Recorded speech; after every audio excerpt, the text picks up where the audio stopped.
देख लेंगे तो इंद्रिया है। और जब ये भीतर करने लगेंगे तो भीतर का अनुभव होगा, सारा वर्तांत एक दूसरे के एकजुट होंगे, कार्य में एकजुट होंगे तब कार्य सफल होगा, चोरी में एकजुट होंगे तो चोरी सफल होगी, पूजा में एकजुट होंगे तो पूजा सफल होगी। तो इनका एकजुट होना बहुत जरूरी है। जब एकजुटता होती है, इनके ऊपर सरदार हैं, मन बुद्धि इनकी एकजुटता होगी तब आपके मार्ग सुगम होंगे। कर्म भोगेंगे लेकिन कर्म अलग है, कर्म भोगेंगे कर्म अलग है, लेकिन आपको अनुभव ही करने हैं, अनुभव करके समझने हैं। एक इंसान के पांव में दर्द है, वो ये कहेगा, अगर वो अचेत है तो वो ये कहेगा मुझे दर्द है।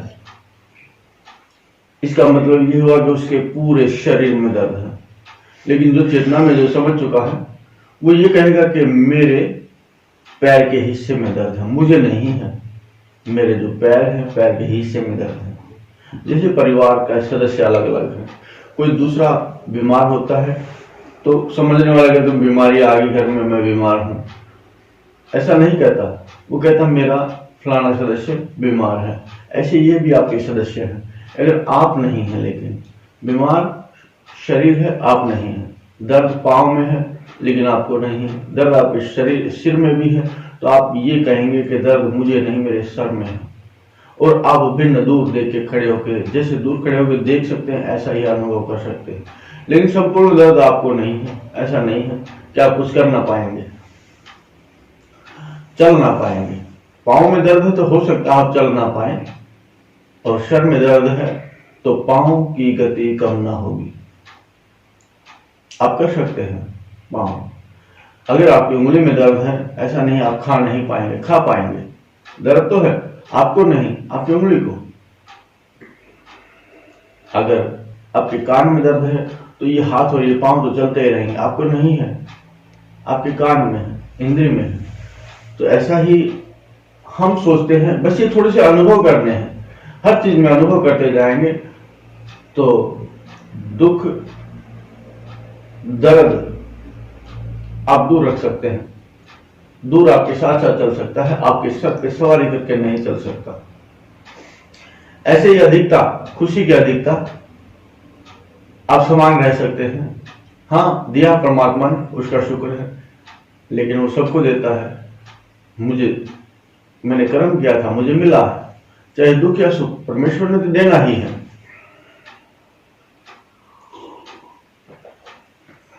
लेकिन उसमें इतनी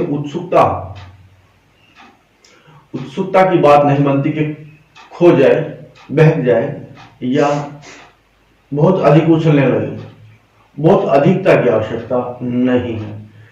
अगर प्रेमी सामने हो, प्रेयसी प्रीतम सामने है, तो आप उसको देख के खुश हो सकते हैं, मेरा प्रियतम, अनुभव कर सकते हैं। ये नहीं कि आप अपने बाल नोच लेंगे कि मुझे और आगे नहीं जीना, मुझे और कुछ नहीं चाहिए। उस प्रियतम से कुछ चाहिए भी, प्रेम के दो बोल भी, इतनी दूरी इतने दिनों में मिले हो, कहाँ थे अब तक? आपको शुद्ध नहीं आई, आपको वाणी भी आपकी चलेगी, आपके मन की सोच भी चलेंगी। तो आप ये ना समझें कि एकदम ही सब कुछ। देखिए, भाव कौन दिखाता है? चेहरे की चमक, आंखों की चमक, सब तो खुश होते हैं, सारी चीजें खुश होती हैं। हाँ, मेरे लिए लाया होगा, आप कुछ खा के खुश हो सकते हैं, कुछ पहन के खुश हो सकते हैं, प्रियतम आपका ये लाया होगा, वो सामान लाया होगा जिससे आपको खुशी मिलेगी। लेकिन ऐसा नहीं कि ये खुशी लगातार रहेगी। अगर इस दुनिया में है तो ये खुशी लगातार नहीं रहेगी, अंत तक, इस जन्म के अंत तक नहीं रहेगी। लेकिन वो बढ़ेगी, उसकी आपको स्मरणता, उसको इसकी याद रहेगी। वो जीवन का एक पहलू है, जीवन की एक, जैसे हम फोटो खींचते हैं वैसे फोटो खींच के रह जाएगी, बस याद में, याद रहेगी, स्मरण रहेगी, आपसे जुड़ चुकी है वो घटना, वो याद रहेगी, चाहे वो दुख की चाहे सुख की। आप उसको कभी भी पन्ना पलटा किताब की तरह, आपका जन्म एक किताब की तरह है, पन्ना पलटा उसको याद कर लिया। हाँ, उस समय में ऐसा हुआ था, मैं छोटा था, हम ये कार्य करते थे, वो पन्ने पलटते हाँ, ना कि स्मृति में जाना। हम बोल देते स्मृति है, लेकिन वो एक किताब है। आप उसको मान सकते हैं, आपकी इच्छा, स्मृति भी मान सकते हैं, लेकिन एक किताब भी मान सकते हैं। आप उसको लिख भी सकते हैं, समझ भी सकते हैं, उससे प्रेरणा भी ले सकते हैं, उससे दुखी भी हो सकते हैं, वो आपकी मर्जी है।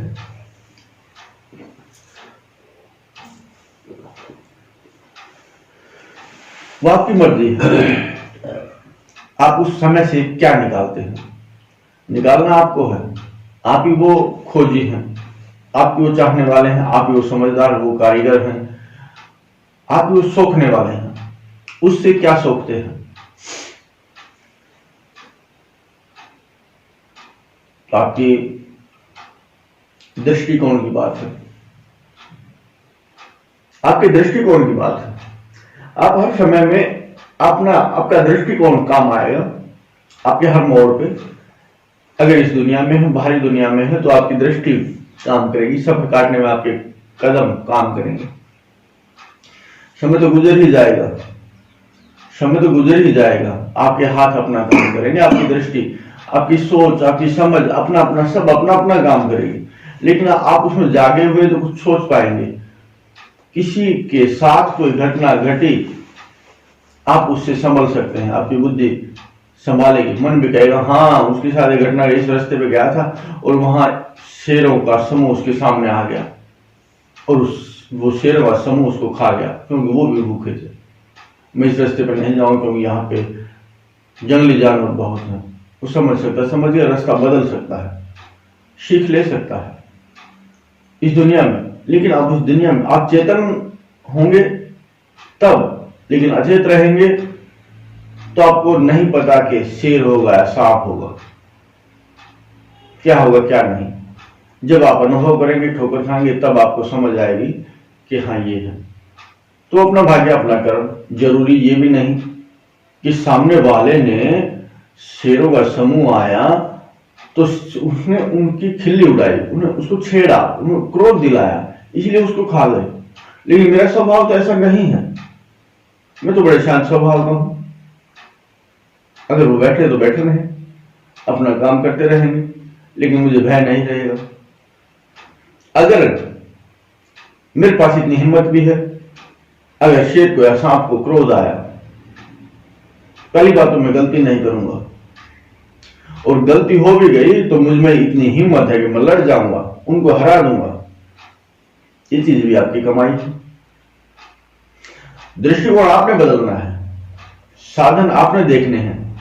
आपके पास हिम्मत है, आत्मविश्वास है, या हिम्मत नहीं, भय अधिक है, तो अपने साधनों को आपको तैयार करना है। एक कारीगर हैं, आप एक कारीगर हैं।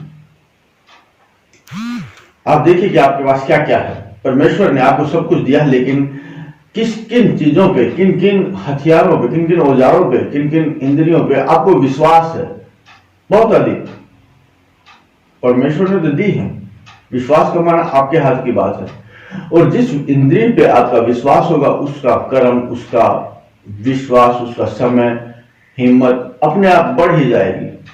आपने एक चीज को कभी देखा नहीं, समझा नहीं, उसके प्रति भाव बढ़ाया नहीं है, देते देते परमात्मा ने, वो आपकी मर्जी है। आप उसको स्पर्श कर विश्वास बढ़ा, मान बढ़ा, सम्मान बढ़ा, उसको और बलवान कर सकते हैं। एक को नीचे गिराते ही रहेंगे ईर्ष्या, द्वेष और कटाक्ष से, तो वो हीन हो जाएगा। एक को बढ़ाते ही रहेंगे, बहुत सबके सामने, स्वयं भी कहेंगे और दूसरों के सामने उसका गुणगान और बड़ाई करेंगे, वो चीज बढ़ती ही जाएगी। लेकिन उसके भीतर और क्या बढ़ेगा वो आपको नहीं पता। उसके भीतर और क्या बढ़ेगा ये जरूरी नहीं है कि सब सेवक हैं। सेवक तो आपको बनाने हैं, सबका सेवक होके, सबका सेवक होके सबको सेवक बनाना, वो एक अलग चीज है। आप सबके सेवक होंगे तो सामने वाले अपने आप सेवक हो जाएंगे। आपको उनको कहने की आवश्यकता नहीं कि मैं तुम्हारा सेवक हूं और तुम मेरे सेवक हो जाओ, तो अपने आप परिवर्तित हो जाएंगे। अगर आप सेवक बन चुके हैं तो ये इंतजार ना करें, समय लगे, लेकिन कुछ समय बाद आप अनुभव कर सकते हैं। आप मत चाहें कि कोई मेरा सेवक बने, आप यही चाहें मैं ही सबका सेवक रहूं, तो सामने वाले सेवक अवश्य बन ही जाएंगे। उनको कहने की आवश्यकता नहीं है, प्रकृति का नियम है, समझ है।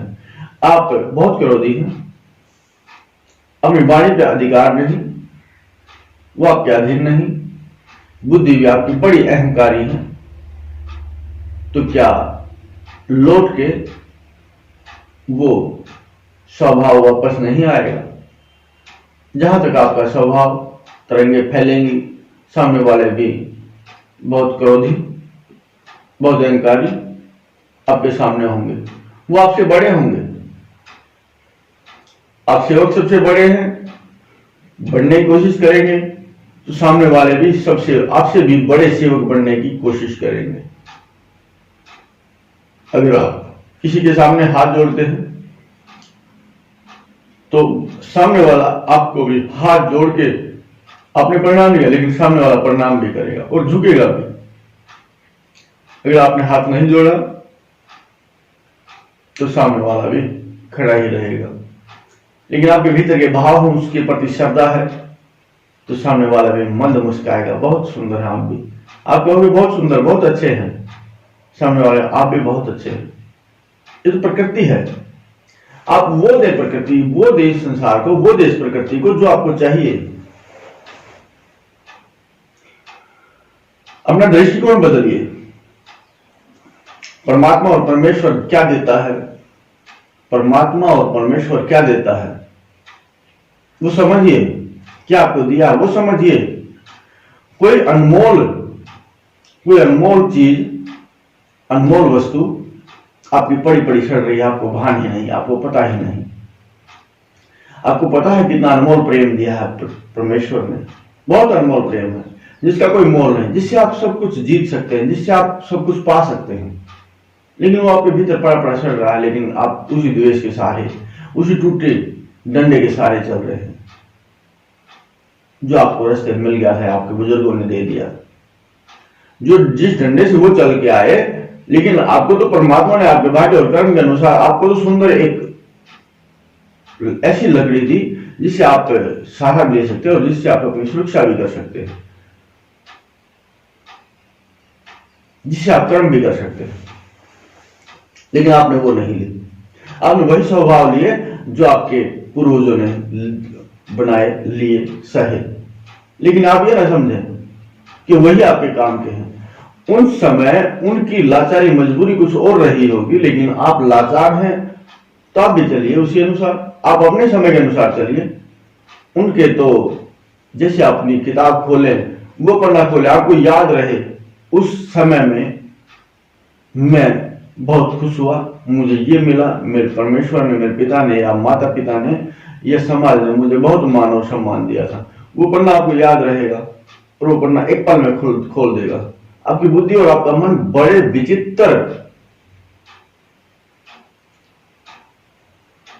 ही विचित्र स्वभाव के, बहुत ही वो एक्सपर्ट है आपका मन और बुद्धि, इतने कि आपकी समझ नहीं। वो हर चीज को पल में, चुटकी में करना जानते हैं। वो आपके पास, आपकी बुद्धि और मन। आपने श्रवण किया, मैं छोटा था, मैं स्कूल जाता था, मेरे साथ ये घटना घटती थी। वो घटना आपको याद भी होगी कि मेरे अध्यापक ने मुझे, मेरे शिक्षक ने मुझे क्या कहा था, मैंने क्या कहा था, मेरी गलती क्या थी, उसने मुझे क्यों पीटा था, वो याद है आपको, नहीं भूल पाएंगे। मुख्य पृष्ठ पे लिखा होगा, कुछ खास होता है तो मुख्य पृष्ठ पे लिखते हैं। किताब के भीतर ना भी जाऊं तो मुझे याद रहे, स्मरण रहे। या आपके मुख्य पृष्ठ पे लिखा कि मेरे माँ बाप का नाम ये है, मेरे दादा का नाम ये है, मेरी जाति ये है, मेरा कर्म ये है। मुख्य पृष्ठ पे आपने लिखा है। किताब ना भी खोलें तो भी आपको स्मरण रहता है। ये भी आपने स्मरण कर लिया मेरे गुरु का। जो आपको बहुत अच्छा लगता है वो मुख्य पृष्ठ पे लिखते हैं। आपकी बुद्धि एक पल निहारते, आपकी दृष्टि जाते ही, आपके मन की दृष्टि जाते ही वो आप उसको बोलने लगते हैं, हाँ ये चीज तो है। सामने वाला बताएगा हाँ ये सत्य है, मैं इस जाति से संबंध रखता हूँ, मेरे माता पिता का नाम ये है, मेरे कुल का नाम ये है, मेरे कुल का खानदान में ऐसा हुआ था। तो मुख्य पृष्ठ पे आप कुछ बातें ही लिखते हैं, सारी किताब नहीं लिख सकते। सारी किताब तो भीतर है। आपसे कोई पूछे तभी आप खोल के बताएंगे कि हाँ मेरे साथ उस समय में ऐसा हुआ था। किताब के भीतर है, आपके भीतर भी एक किताब है। तो आपका समय है। उनके गुरु रहे होंगे, उनका स्वभाव रहा होगा। आप उनके साथ नहीं जी सकते, वो तो जी चुके, उनकी ड्यूटी निभा चुके। अगर उनसे कोई भूल चूक हुई है, आप देखिए कि उनसे गलती क्या हुई, भूल क्या हुई, उनसे कमी क्या रही, क्या करके उससे उनके जन्म से कुछ खास अच्छाइयां निकाल सकते हैं। किताब में पढ़ के बुराइयां क्या आप लेंगे? नहीं। बाहरी दुनिया में आप कोई कबाड़ है, आपके काम का नहीं तो आप छोड़ देते, मेरे काम का नहीं है। लेकिन आपने वो स्वभाव, वो संस्कार जो आपके काम के नहीं, वो तो लिए आप चल रहे हैं। वो क्रोधी स्वभाव, वो सोचना, वो खो जाना चिंता और भय में, वो भय नहीं दिया था लेकिन आपने मुख्य प्रश्न पे लिख लिया। वो दर्द, वो नारीपना, वो अकड़पना आपने लिख लिया। आप छोड़ सकते हैं, हमें भी छोड़ दीजिए, मेरे काम का नहीं। वहां कुछ और लिख दीजिए, गुरु की कुछ खास बातें, परमेश्वर की कुछ खास बातें, ये बताइए, लिखिए, ये सब कुछ दिया मेरे परमेश्वर ने।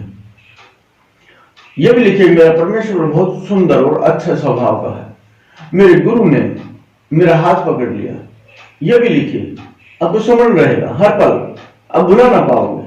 जब भी किताब आपके हाथों में रहेगी, किताब तो हाथ में ही रहती है, लेकिन जब भी आप देखेंगे उस किताब की तरफ, आपको याद रहेगा मेरे गुरु ने मेरे विकार हर लिए, खत्म कर दिए, मुझे चेता दिया। शिक्षक क्या बताएगा, गुरु क्या बताएगा? यही, अभी तो ऐसा कर ले तो तेरी वो चीज पूरी हो जाएगी। इसको बाद में करना, इसको पहले कर ले, ये सज जाएगा, इसका आनंद तुझे आएगा, इसके भीतर इसका अनुभव तुझे हो जाएगा और इसके बाद उसकी आवश्यकता नहीं रहेगी। गुरु ऐसा ही बताता है। तो आप अपने मुख्य प्रश्न में वो चीजें लिखें जो आपको चाहिए, जो परमात्मा ने दी हैं, जो सबसे महत्वपूर्ण है, जो सबसे महत्वपूर्ण आपको याद रहना चाहिए, स्मरण रहना चाहिए। आप एक इंसान हैं, आप श्रेष्ठ कलाकार हैं परमेश्वर की। आपके गुरु के मुख्य बहुत ही सुंदर शिष्य हैं। आप अपने गुरु के बहुत ही सुंदर, सुशील, अनुभवी, ज्ञानवान और सेवा करने वाले और बहुत ही अच्छी प्रेम में भक्ति करने वाले हैं अपने गुरु के। और हम करेंगे ये चीजें, हमारे परमेश्वर ने हमारे को दी है। एक आदमी सदा क्रोधित में रहता है, एक आदमी सदा सामान्य रहता है, एक आदमी सदा दुखी रहता है, एक आदमी सदा सुखी रहता है। तो उसको पता है तेरे पास आनंद बहुत है, लेकिन आनंद को छुपा के रखता, कहीं कम ना हो जाए, वो कहीं दबा के रखता, कहीं कम ना हो जाए। बहुत समय में, अच्छे समय में मैं निकालूंगा, बहुत दुखी समय में, बहुत गलत समय में निकालूंगा। लेकिन आप ये समझिए कि आनंद को भोगिए, भोगने से बढ़ेगा। आनंद को बोइए, दूसरों को दीजिए, वो आपका बढ़ाएंगे, वो आपका बढ़ाएगा। तो आप जो देंगे वो मिलेगा, लेकिन आप दुख देंगे तो दुख मिलेगा, वो बढ़ेगा। आप सुख देने की कोशिश कीजिए, अपने चेहरे कम से कम एक सुंदर मुस्कुराहट देंगे तो सब, अगर आपके सामने 10 है, 20 है, 50 है, 100 को आप एक साथ दे सकते हैं। सुंदर मुस्कुराहट, सुंदर प्रेम बांटने की चीज आप खाली नहीं जाने देंगे उनको। हाथ जोड़, विनय कर, प्रेम से बहुत आप उनको खुश कर सकते हैं। आपके पास इतनी अपार खुशी है, आपके पास भंडार है उस खुशी का, आप उनको भर दीजिए। 100 आदमी को भर दीजिए, 100 आगे भर देंगे सबको। लेकिन परमेश्वर की दी हुई है, मिथ्या नहीं। कई बार अपने आप संशय में रहते हैं अपने ऊपर, क्या मैं बनावटी बात तो नहीं कर रहा हूं? अब आप इस ध्यान में, इस क्षण में, उस दुनिया में आ गए तो बनावटी नहीं है। उस दुनिया में रहेगा, आप इस दुनिया में आजमा के देखिए, आपके पास सत्य हो जाएगा। आप परमेश्वर की दुनिया, परमेश्वर से आपने लिया है, इस दुनिया में आपको उसको इस्तेमाल करेंगे तो सत्य अनुभव होगा। हाँ, मेरे पास है ये चीजें, क्या अनुभव है, बदलने की क्षमता भी है। कोई याचक आया, कोई दुखी आया, तो आप कहिए मैं कर दूंगा सुखी आपको, मेरा परमेश्वर मेरे साथ है। अगर मैं ना कर पाता, मेरा परमेश्वर निश्चित कर देगा। वो कारीगर अनोखा है, वो हर चीज को जानता है। प्रथम तो आप हैं, आप कौन है? एक आत्मा। लेकिन बुद्धि और मन करके स्वार्थी बन के आप करेंगे तो अलग चीज रहेगी, उतना आनंद अनुभव नहीं होगा। लेकिन एक आत्मा दूसरी आत्मा के प्रति करेगी कर्म, तो उसको लगेगा सही, होगा आनंद। हाँ, मैंने परमेश्वर की सेवा की है, उस आत्मा के भीतर परमेश्वर है। लेकिन आपकी आत्मा अगर आप नहीं समझ पाए हैं उसके गुण और ज्ञान को, तो फिर उसके बाद आपका परमेश्वर आपके साथ है। हाँ, फिर भी होगा, मैं कर पाया, मेरी आत्मा ने किया तो भी होगा, नहीं तो मेरा परमेश्वर बिल्कुल निश्चित है। मैं अपने परमेश्वर को जानता हूं, मेरा बड़ा परमेश्वर दयालु है, मेरा गुरु बड़ा दयालु है, वो कर देगा, आपका कार्य कर देगा। आप निश्चय अपनी दृढ़ता, अपना विश्वास बढ़ाएं, लेकिन मन ही मन। ये दुनिया कहेगी तेरा गुरु कुछ खास है क्या, मेरा भी तो गुरु है, अहंकार में भर जाएंगे, चाहे वो कैसा भी हो। लेकिन गुरु तो सबका, जैसे पुत्र सबका प्यारा, ऐसे ही गुरु भी सबका प्यारा, परमेश्वर भी सबका प्यारा। आप बदल सकते हैं हालात, आपके पास वो दम है, वो ज्ञान है, वो स्वभाव है। लेकिन आप अपने भीतर अपनी किताब पे, मन की किताब पे जो पहला पन्ना है उस पे क्या लिखते हैं, वो आपका निरंतर चलता रहता है। रोज सुबह उठ के देखते हैं तो वही आप पूरा दिन करेंगे, वही पूरा दिन करेंगे। जन्म में मुख्य कर्म आपने जो किया, जो करते आए, आपकी मुख्य किताब पे वो लिखा है, तो पूरा जन्म उसको ही ढोते रहेंगे। आप बदल सकते हैं, आप बदल सकते हैं अपने स्वाद, अपने भोजन के स्वाद को बदल सकते हैं, उसमें कुछ और मिला लीजिए। अगर आपको अटपटा लगता है तो उसको आप ठीक कर सकते हैं, कम है तो उसको अधिक कर सकते हैं, अधिक है तो उसको कुछ और पदार्थ मिला के, सहारा लेके उसको बदल भी सकते हैं, कम भी कर सकते हैं। ऐसा नहीं है कि वो कम नहीं हो सकता।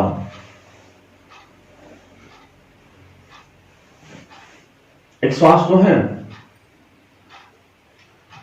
ना कम हो सकती ना बढ़ाई जा सकती।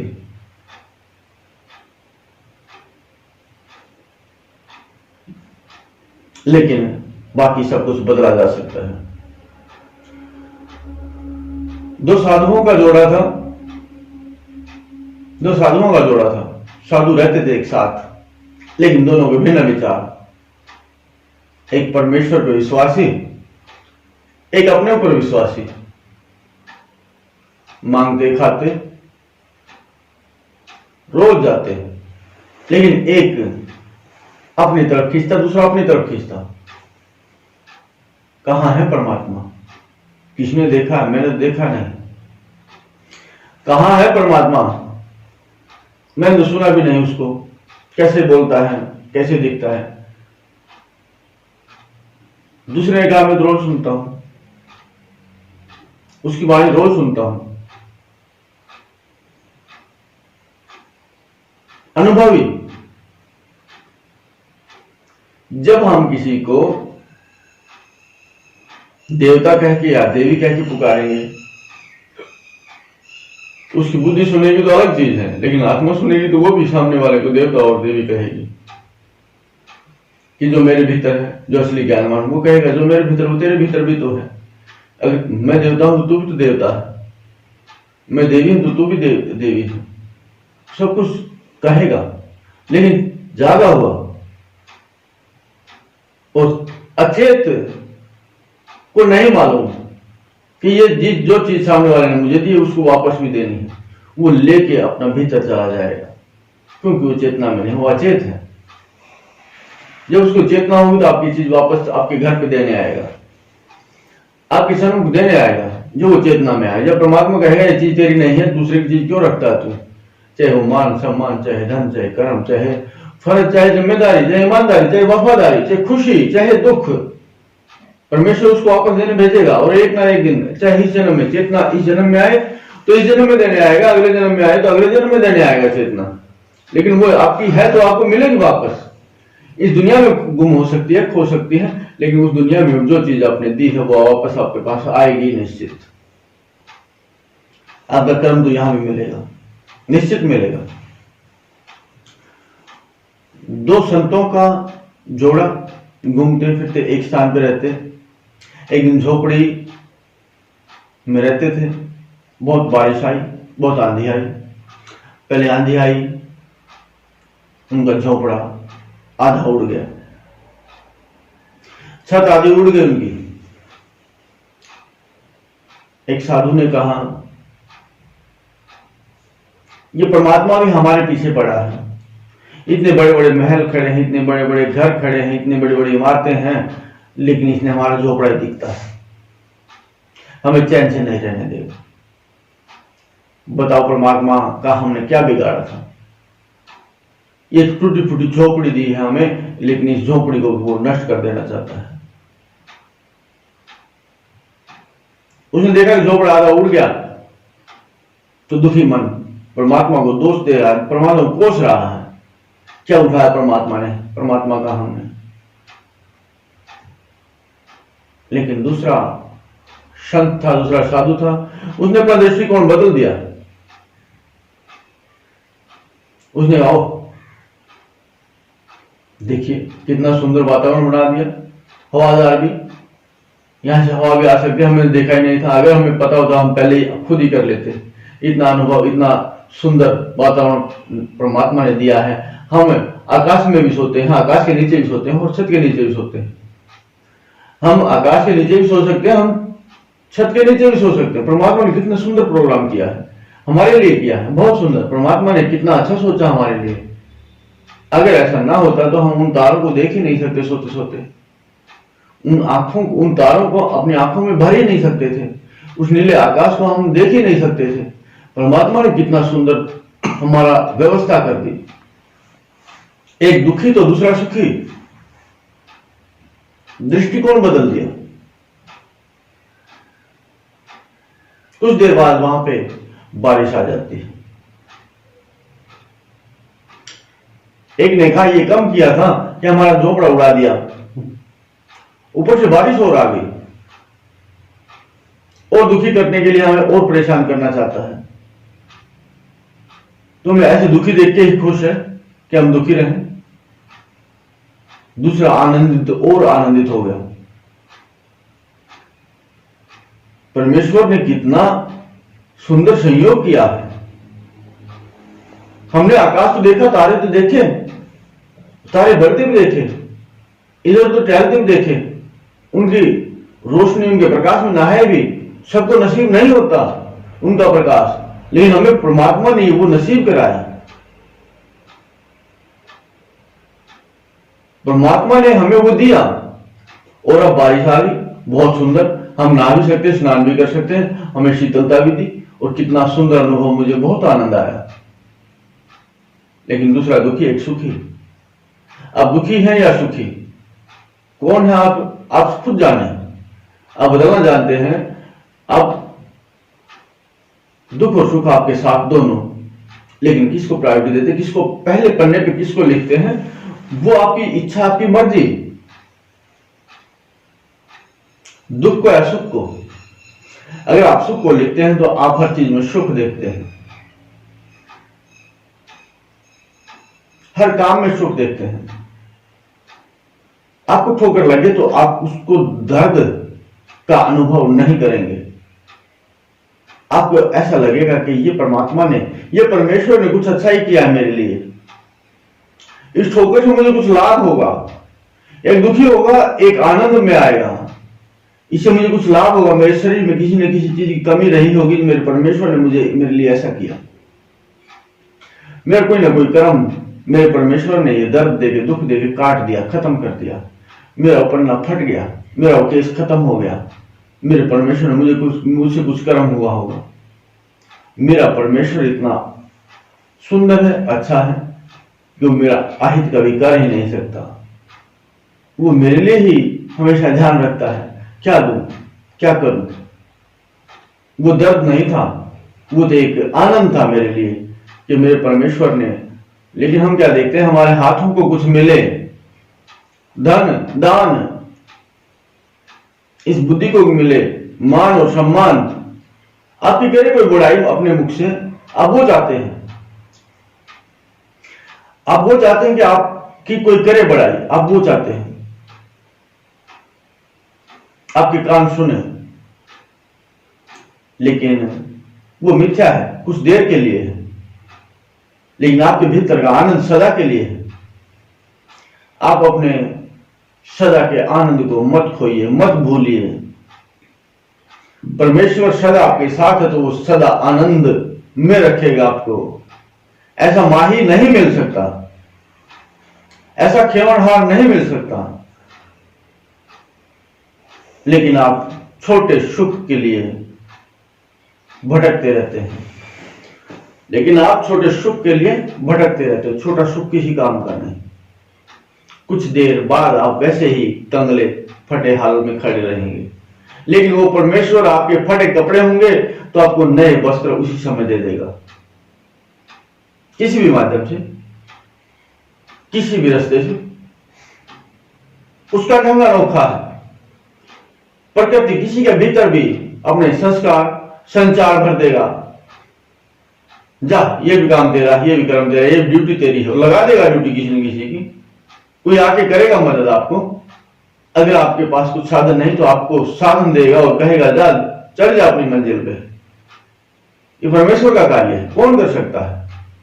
परम पिता जगदीश गुरु बताएगा, ठहर जा, रुक जा, तेरे पास यही साधन आ जाएगा। परमेश्वर की नजरों के सामने है तू, वो तुझे दुखी नहीं देखना चाहता। लेकिन तब जब आप परमेश्वर के लिए सदकर्म करेंगे, उस परमेश्वर के लिए आप सदकर्म करेंगे, आप परमेश्वर का ख्याल अपने से भी बेहतर रखेंगे।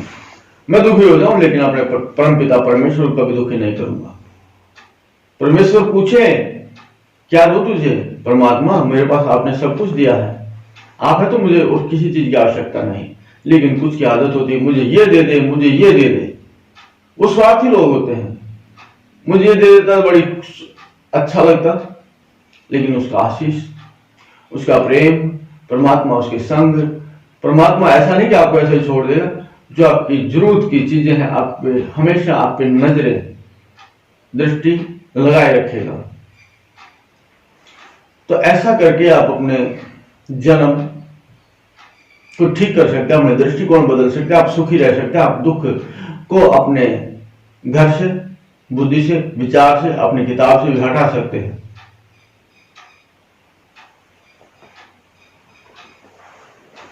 कोई दे दुख आपको,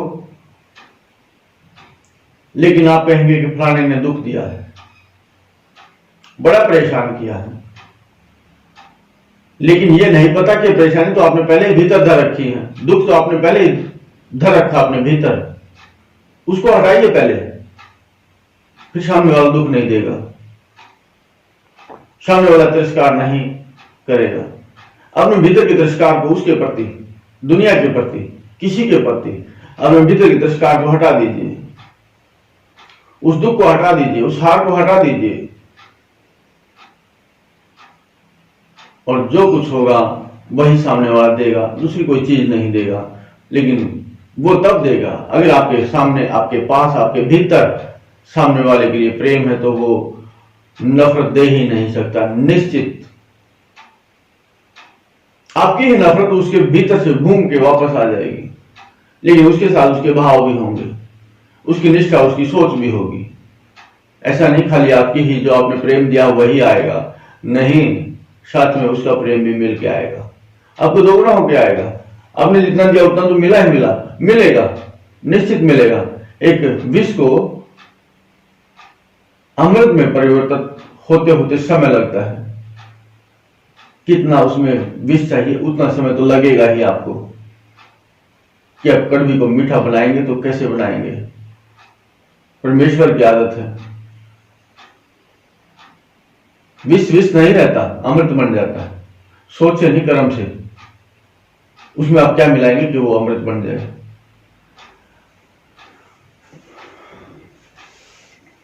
ज्ञान और ध्यान आपके जन्म को सुचारू कर सकते हैं। आप अच्छा जन्म जी सकते हैं, जीवन तक पहुंच सकते हैं। जीवन तक तो तब पहुंचेंगे जब आप जन्म को समझ लेंगे। अगला जीवन तो आप तब बनाएंगे, अगली ख्याति तो तब बनाएंगे जब आप समझ लेंगे सही जीवन को। अगर एक कक्षा में आप पढ़ते पढ़ते निकम्मे और निष्ठुर हो गए, गलत हो गए, गंदे हो गए, तो अगली कक्षा में क्या लेके जाएंगे? वही भाव स्वभाव सबके मन में क्या होगा? तो बहुत बेकार है। अगर आप अभी से उसी कक्षा से आप निष्ठावान, गुणी, बहादुर और बहुत सुंदर सेवक, पढ़ने वाले, आगे बढ़ने वाले रहेंगे तो अगली कक्षा में कैसा मान मिलेगा, कैसा सम्मान, सबका विश्वास भी होगा। हाँ, ये बहुत अच्छा है, सब मान देंगे, ये कर लेगा, ये निष्ठावान है, ये जो कार्य बोलते हैं वो मानता है, ये आज्ञाकारी भी है, ये सत्कर्म भी करता है, हमारा ध्यान भी रखता है, बहुत अच्छा बच्चा है। तो अगली क्लास कक्षा कैसी होगी? तो अगली कक्षा के लिए आज की कक्षा, जो आपकी कक्षा है, जिस कक्षा में आप पढ़ रहे हैं, जिस समय में आप जी रहे हैं, उस समय को आपको ठीक करना होगा। तब आगे समय आपका, मार्ग आपका, जन्म आपका ठीक हो सकता है। आप अपनी कमर को सीधी कर लें। इन शब्दों में क्या था आप समझ सकते हैं। आपके लायक कुछ हो तो आप उनसे निकाल सकते हैं, वो आपकी मर्जी है, आपका मन है, आपकी सोच, आपकी समझ है। आप अपनी गर्दन को भी सीधी कर लें, दृष्टि आकाश में खोल लें, अपने दोनों हाथ जोड़ लें, अपने गुरु का आह्वान करें। अब आप समझ सकते हैं, अगर आपको कहीं पीड़ा है तो पीड़ा उस स्थान पे है, उस अंग को है, लेकिन आपको पीड़ा नहीं है। शमन तो रहेगा, लेकिन के उतना भी नहीं कि आपको कुचोड़ता रहे, आपको ना बढ़ने दे आगे। अब आप अपने भीतर की आंखें तो यही होती हैं, लेकिन आज आप अपने भीतर आंखें खोलें। भीतर जहां अंधेरा है, उजाला होगा, सूर्य की पौ फटेगी, आपकी आंखों के सामने आपके गुरु का द्वार है, गुरुद्वारा है। गुरु का द्वार, दरवाजे से भीतर जाएंगे और अपने गुरु के दर्शन करेंगे, उन्हें चरण शीश नवाना, लंबे लौट के उनसे प्रार्थना करना, और आप आह्वान करेंगे गुरु का, आराधना करेंगे। ओम नमो गुरुदेवाय नमः।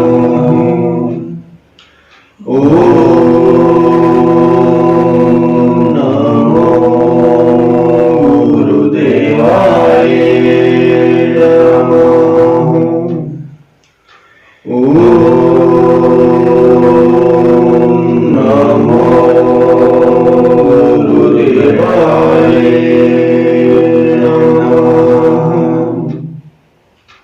बहुत सुंदर।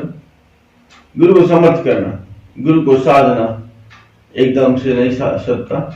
आपको बाहर से धातु भी खोजनी है, फिर धातु को इकट्ठा भी करना है, एक एक कण करके एक डली बनानी है, और डली बना के आप उसको फिर पिघलाएंगे, फिर उसको आकार देंगे। तो ऐसा संभव नहीं कि आप कोई आपको एकदम से दे दे, ऐसा क्या जैसा कहा जो भी धातु है ऐसे कैसे निकले, नहीं। कण कण रेत से क्रम भी खोजना पड़ता है, अपनी लगन, इच्छा, अपनी मेहनत से अपने आप को साध के सब कुछ करना होता है। बिना छाने कुछ मिलेगा ही नहीं। जो छलनी में ऊपर आता है उसी को आप इकट्ठा करके आकार देंगे, साकार करेंगे। तो ये आपकी सोच पर निर्भर करता है कि आप क्या खोजते हैं। कोई खोजता है सीधा का सीधा मिल जाए, लेकिन कोई बनाने में, कोई रेत से खोजने में सक्षम है। जो ऐसे इंतजार करेगा वो बैठा ही रहेगा। हो सकता मिल जाए अगर पहले बनाया होगा तो, लेकिन शुरुआत तो उस मिट्टी को महीन करना होता है, उस मिट्टी से कण खोजने होते हैं, उन कणों को इकट्ठा करना होता है, उनको तपाना होता है, उनको एक शरीर में डालना होता है। लाखों करोड़ों जो आपने मिट्टी से निकाले हैं कण, जो आपने मिट्टी से कण निकाले हैं, रेत से खोज के, मिट्टी से खोज के उनको एक शरीर में डालना है, तपाएंगे, एक शरीर में डालेंगे, फिर उसको आकार देंगे। समय लगता है, समय लगता है। तो आप ओम का उच्चारण करें।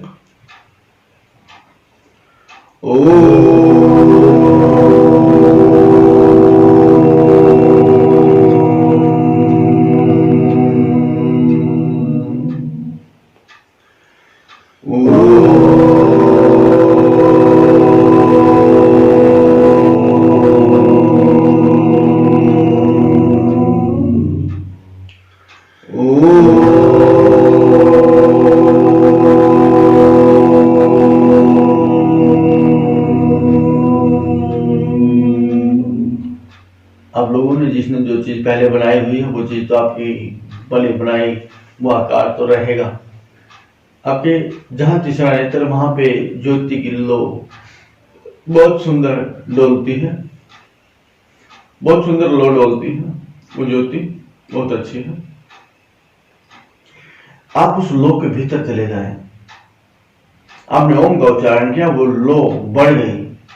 आप जब लो के भीतर भी जा सकते हैं आप, क्योंकि रोम रोम कण कण में हर चीज में प्रभु है, हर चीज में परमेश्वर है। आप उस लो में भी भीतर जा सकते हैं, वो आपकी इच्छा है। आप उस आकाश में भी जा सकते हैं, उस अंधेरे में भी जा सकते हैं, उसमें परमेश्वर है, उसमें भी सूर्य है, सब कुछ है। खोजने की बात, देखने की बात है। आप चाहे कि उजाला कर दे तो उजाला हो जाएगा। तो कोई हारने वाली बात नहीं कि मुझे कुछ नजर नहीं आया, मुझे कुछ समझ नहीं आया। जब तक आप किसी शब्द के भीतर नहीं जाएंगे तो उसका अर्थ समझ नहीं आएगा। तो जिस परमेश्वर को खोजना चाहते हैं, उस आकाश में, उस ज्योति में, उस लो में, उस अग्नि में, उस निराकार में आपको घुसना ही पड़ेगा। तो वो शक्ति जो आपके काम आती है, जो आपको साथ निभाती है, जो आपको मार्गदर्शन देती है, उस शक्ति के बिना आप कुछ भी नहीं। तो उस शक्ति का आह्वान कर लें।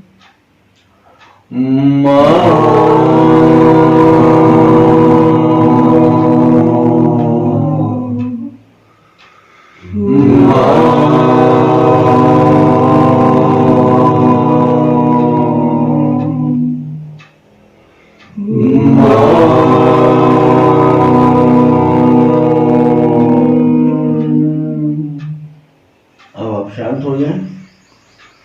आप जहां जाएंगे वो चीज आपके सामने होंगी। आप अपने घर में जाएंगे तो आपका घर आपके सामने, घर का हर एक सामान आपके सामने। अगर आप पड़ोस के घर में जाएंगे तो आपका नहीं रहेगा आपके ध्यान में, पड़ोस का ही आपके ध्यान में, आपकी दृष्टि के सामने रहेगा। अगर आप आकाश से अपने किसी ब्रह्मांड में जाएंगे तो ब्रह्मांड में जो बसा भगवान, जो रहते हैं भगवान, जो आनंद है, जो रंग है, वही नजर आएंगे। आकाश में जाते हैं तो सूर्य के सामने रहते हैं तो चंद्रमा नहीं आएगा आपके सामने। आपके सामने तो सूर्य ही रहेगा, उसका प्रकाश ही रहेगा, उसकी ऊर्जा ही रहेगी, उसकी चेतना ही रहेगी। उसके भीतर जो क्या लगता है आपको, मात्र रोशनी है, मात्र प्रकाश है? नहीं। उस ऊर्जा के भीतर, उस प्रकाश के भीतर जो चेतना है, जो आनंद है, जो भोजन है, वो आपका शरीर ग्रहण करता, आपको पता भी नहीं लगता। लेकिन आपको दर्द पता लगता है कि आपकी उंगली में, पैर की, पांव की उंगली में दर्द है, नाखून में दर्द है, वो समझ रहता है। लेकिन उसके भीतर क्या है, उस प्रकाश के भीतर क्या है, उस अंधेरे के भीतर क्या है, वो आप खोज नहीं पा रहे हैं। आपका मन नहीं बढ़ पा रहा है, तो आप अपनी, वो भी होगा, लेकिन हार ना माने। जब तक चरण ना मिल जाए, दोनों हाथों से उनके चरणों पर लिपट ना जाए, कि बड़ी देर लगा दी मालिक बड़ी देर लगा दी आपकी तलाश में, मैं कहां कहां नहीं भटका। आपने मुझे पहले ही क्यों नहीं संभाल लिया, आपने मुझसे वो कर्म पहले क्यों नहीं करा लिए जो आप तक मुझे ले आते, जो आपकी दृष्टि में, आपकी अदालत में मुझे ले आते।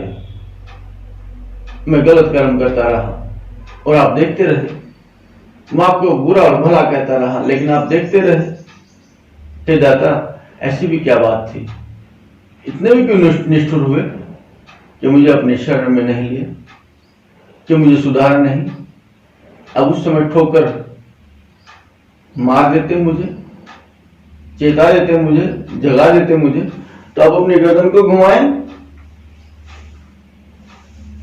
बातें तो बहुत होती हैं, एक बात से हजारों बात निकलती है, एक बात में बहुत अपार खजाना होता है। अब अपनी गर्दन को घुमाएं, बिल्कुल सहज और शांत। आपके भीतर जो भाव होगा, आपके भीतर जो भाव होगा, जो सोच होगी, आपके भीतर की सोच, वही आपकी गर्दन के ऊपर के हिस्से में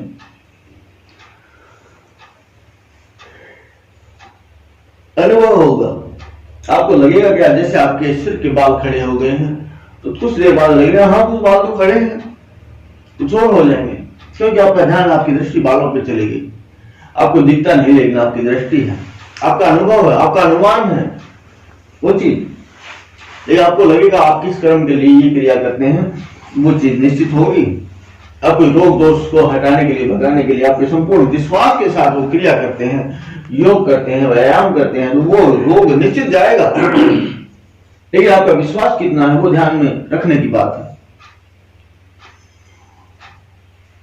अगर आपका गर्दन से ऊपर का हिस्सा अलौकिकता में, वो उजाले में, वो तपन में, सूर्य के प्रकाश में, अगर आपको लगता है कि तपन आ गई, आपको लगे कि ये मेरा नहीं है, तब आप समझिए आप सफल हैं। आप अपनी गर्दन को दूसरी तरफ घुमा लें।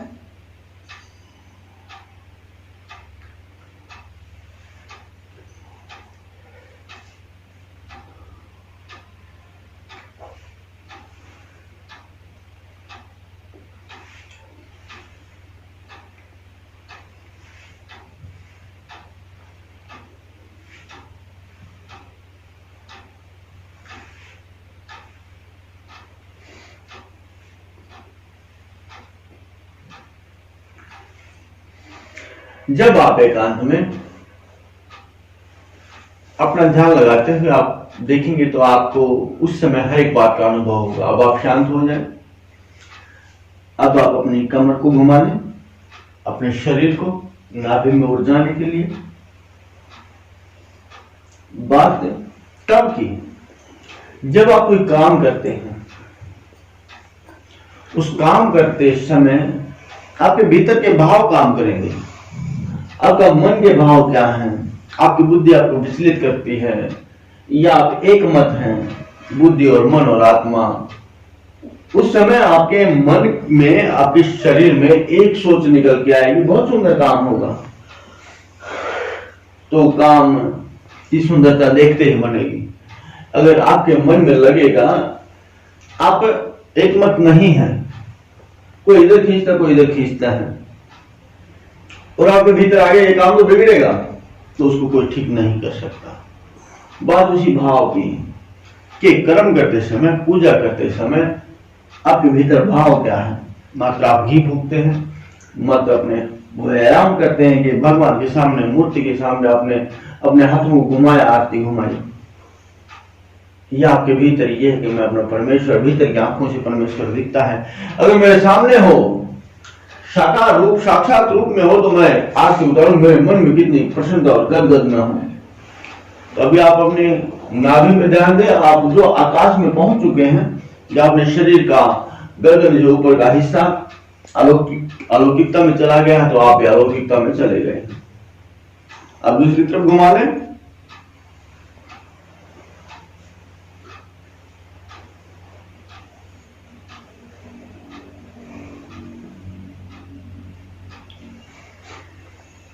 लेकिन जब आप चुप रहते हैं आपका ध्यान एक ही होता है कि वो निराकार। आपका ध्यान कहीं और चला जाएगा, अपने शरीर को भूल जाएंगे। आप कहीं और चले जाएंगे तो आप अपने आप को छोड़ देंगे। निकलना इससे बाहर है, उस सूक्ष्म शरीर में, उस आकाश को देखना, उसको पाना है। उस आकाश में जो ब्रह्मांड है, जो शक्ति है, उनसे मिलना है। वो तारे देखने, वो ग्रह देखने, वो घूमते हुए ग्रह देखने हैं, एक से बढ़ के एक। जो यहां से नजदीक था वहां नजदीक जाके बहुत उनकी सुंदरता नजर आई है। कितने अद्भुत होंगे वो, मैं वहां जाऊंगा। और अब पहुंचे वहां धीरे धीरे। अब आप शांत हो जाएं। अब आप अपने धीरे से अपनी कमर को घुमा लें।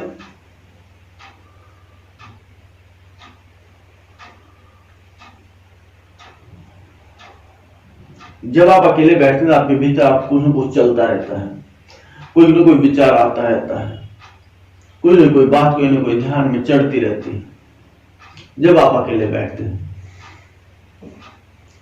यहां तो आप सुन रहे हैं, लेकिन जब अकेले बैठते हैं तो आप कई बार विचलित भी हो जाते हैं। ये करने से ये होगा, ये करने से ये होगा।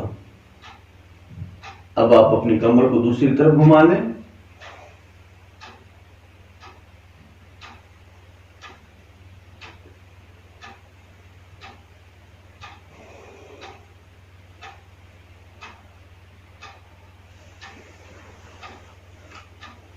अब आप शांत हो जाएं। साधना है, बढ़ाना है, ऐसा नहीं है। आज बच्चा 10 कदम आपने चलाया है तो कल कम चलाएंगे, कल को और अधिक चलाएंगे। आज आपकी उंगली आपने स्वयं पूरे शरीर को पकड़ के उसको सहारा दिया है, कल को आप हाथ पकड़ के चला पाएंगे। उसके बाद उंगली पकड़ के चला सकते हैं, उसके बाद मात्र आप उसके साथ चल के उसको सहारा दे सकते हैं। बिना स्पर्श किए भी आप उसको सहारा दे रहे हैं। आप एक छोटे बच्चे हैं, जो परमात्मा आपके साथ चलता है उसी से आपका सहारा, आपको सहारा मिलता है। और उसके बाद तो वो आपको छोड़ देता है और दौड़ लेता है आपके बिना भी। आपको आप नहीं चाहिए उसको, उस छोटे बच्चे को, फिर तो अपनी मर्जी से दौड़ता है। यही तो उसकी भूल होती है। ये वो अनुभव करे अपने परमेश्वर को, अपने पिता को, कि वो मेरे साथ साथ चल रहे हैं अभी भी, लेकिन भीतर का मन नहीं मानता। अब आप अपने बाएं पांव पैर को सीधा कर लें, दायां पैर ऊपर कर लें। जितना कल किया था कोशिश करें आज उससे बेहतर करें, आज उससे बेहतर करें। अगर बेहतर नहीं कर पाएंगे तो उतना अवश्य करें। आपकी निरंतरता बनी रहेगी, आपका अभ्यास बना रहेगा। आज आप उस अभ्यास से कुछ न कुछ सीखेंगे, समझेंगे, रोज करेंगे, रोज नई बात मिलेगी, पुरानी बात नहीं रहेगी। रोज नई बात, रोज नई बात, रोज नया अनुभव, रोज सही सोच, रोज सदेंगे, रोज करिए, रोज सदेंगे। तो यहां अपनी गर्दन आप ऊपर रखिए, आकाश में दृष्टि रखिए। जो अलौकिकता में आप चले गए थे वो अलौकिकता में, लेकिन ये तो नाड़ी, ये शरीर, इससे शरीर का बायां भाग सदेगा, ऊर्जा भर जाएगी। आपने जैसा किया है देखिए, आपको लगेगा कि आधा शरीर, बायां भाग पूरा ऊर्जा से भर गया, जैसे तम आ गया है। ऐसे ही पांव से लेके आधा शरीर का भाग आप इसको ऊपर तक ले जाएं, ऊर्जा को कमर तक। कमर तक ले जाने का भाव क्या है? अगर आपकी दृष्टि, आपकी सोच, आपका मन का प्रवाह, आपके जीव का प्रवाह है, आप वहां से भूल जाएंगे। अगर आपने जब देखा कि गर्दन से ऊपर का हिस्सा आपको नहीं पता कि मेरा है कुछ और है, वहां क्या है क्या नहीं, वो अंधेरे में है। ऐसे ही जब आपका ध्यान, आपका जीव ध्यान के संग ऊपर आ जाएगा तो पांव का हिस्सा आपको अनुभव नहीं होगा कि मेरा नीचे का हिस्सा है या नहीं है। वो जीव ऊपर आ जाएगा। अनुभव तो होगा लेकिन उतना नहीं। तो यहाँ ऊपर आने के बाद आपका आधा हिस्सा आप देखिए, जो सिर है आपका, सिर का आधा हिस्सा भी आपका बिल्कुल आधा, दायां भाग अलग है, बायां अलग है, और वो ऊर्जा में भर गया है। तो यह मूलाधार को देखिए, मूलाधार ये नाड़ी निकलेगी, लेकिन इस शरीर से, स्थूल शरीर से बाहर निकल के आप देखें, अनुभव करेंगे, उठ के देखेंगे, इससे बाहर रह के देखेंगे, तब आपको अनुभव होगा। जन्म को जब देख पाएंगे, जब आप जीवन में पहुंच जाएंगे। जीवन में पहुंचना इस जन्म में, इस शरीर में रहते रहते ही पहुंच सकते हैं, हर जगह हर स्थान पे। आपको इसीलिए सक्षम किया है कि जा कर ले मौज, जा कर ले मौज, और घूम फिर के आ जाना, फिर बताना क्या क्या कर्म किए हैं। परमेश्वर ने ऐसा आपको कहा। तो यहां मूलाधार से एड़ा नाड़ी चलते हुए, एड़ा आप वहां पे नहीं जा सकते, लेकिन वायु वाहिनी नाड़ी है, स्पर्श करते चलिए, मात्र स्पर्श, मात्र अनुभव, मात्र एहसास। आते और जाते आवाज देते रहिए, और वो बोलती रहेगी, बोलते रहेंगे। जो इंसान जो घर में रहते हैं, घर में ना घुसे, घर में घुसने का जब वो बुलाए तो घर में चले जाएं, लेकिन आते जाते पता रहेगा, हाँ इसी घर में, अभी तो है घर में है, बाहर है, आपको अनुभव होगा। तो ऐसे स्पर्श करते रहेंगे, वो एकदम से आवाज देती रहेगी, वो शक्ति, वो स्थान बोलता रहेगा। तो मूलाधार, उसके बाद स्वादिष्ठान, मणिपुर, नाभि में, हृदय के पास अनाहत,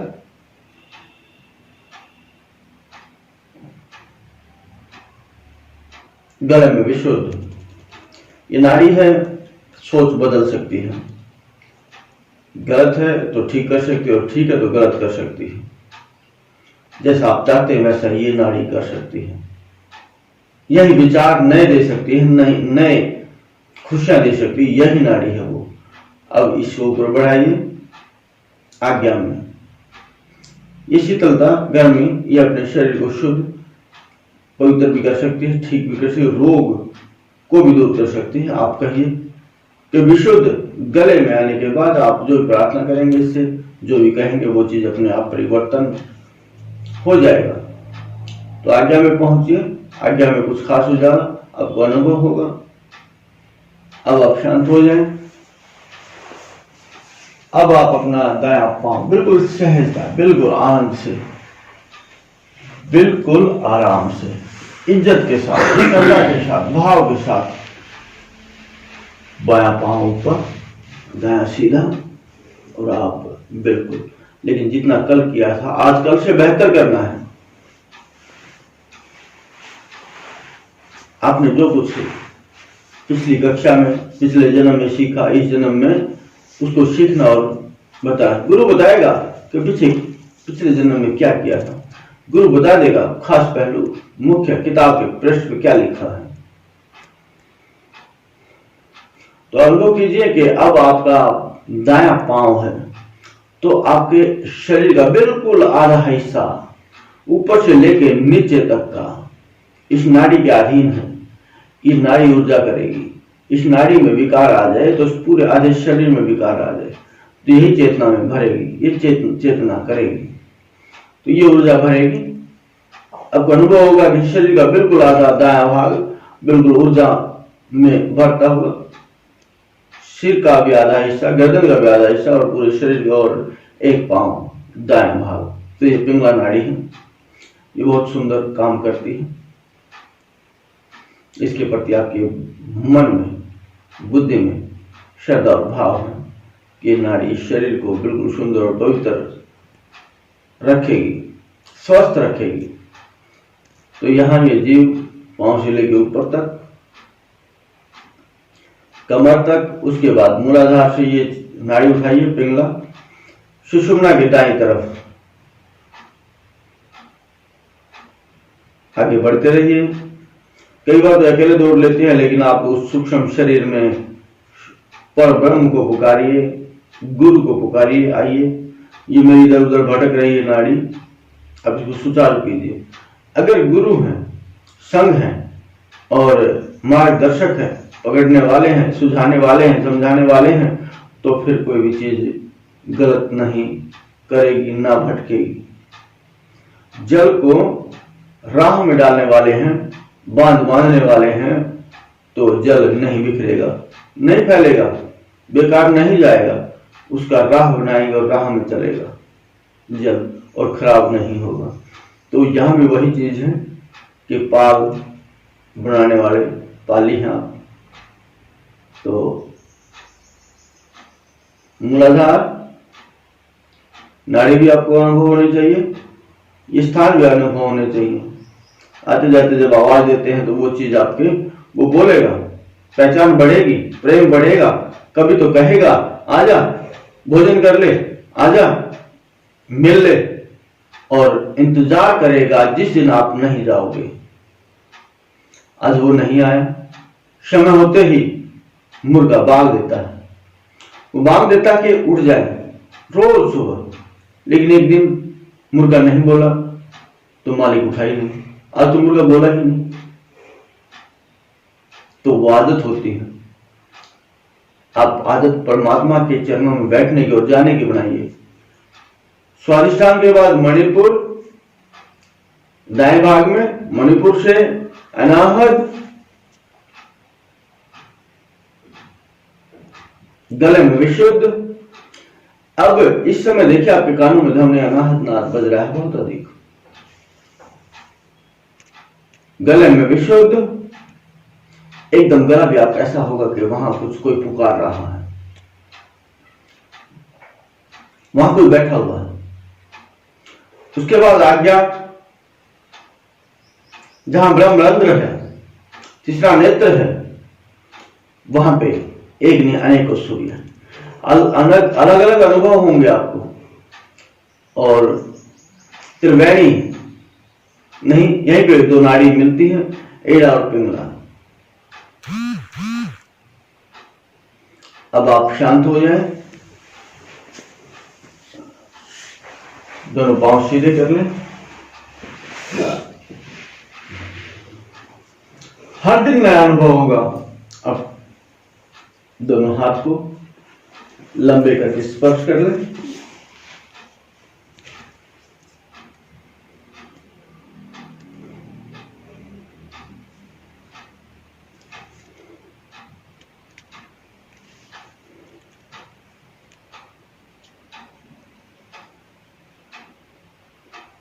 आप उस आकाश में हैं, उस निराकार में हैं।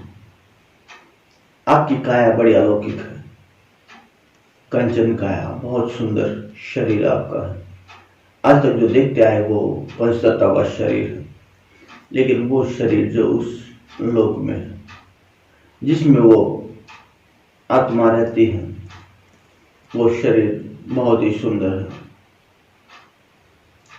इतना अच्छा, इतना अलौकिक कि आपके शब्दों में, आपके पास शब्द नहीं। तो मूलाधार,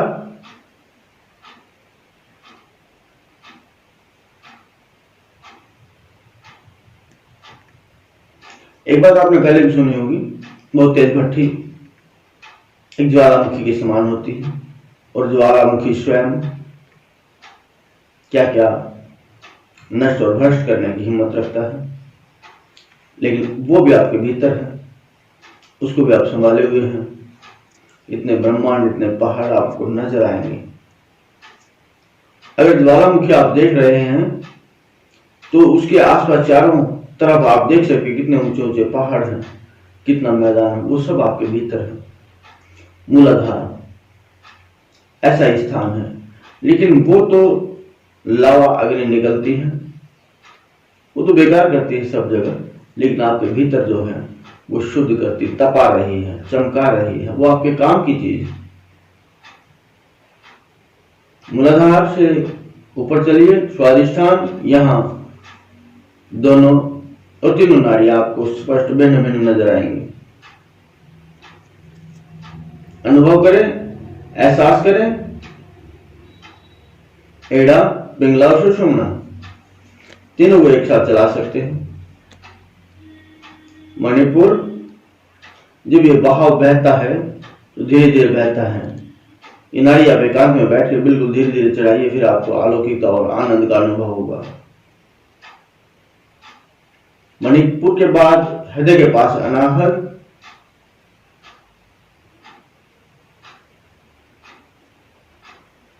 गले में विशुद्ध, माथे में आज्ञा। त्रिवेणी बनती है और त्रिवेणी बन के ये शस्त्रा सिर के नर्म भाग से आकाश में चली जाती है और आपका सृजन करती है। यही तो अमृत है, ये तो जल तत्व। अब आप शांत हो जाएं। अब आप अपने सिर के नर्म भाग को खोल लें, अपने शस्त्रार को खोल लें, जहां पे आपको सब कुछ मिलेगा। ब्रह्म सरोवर पर ब्रह्म के लिए।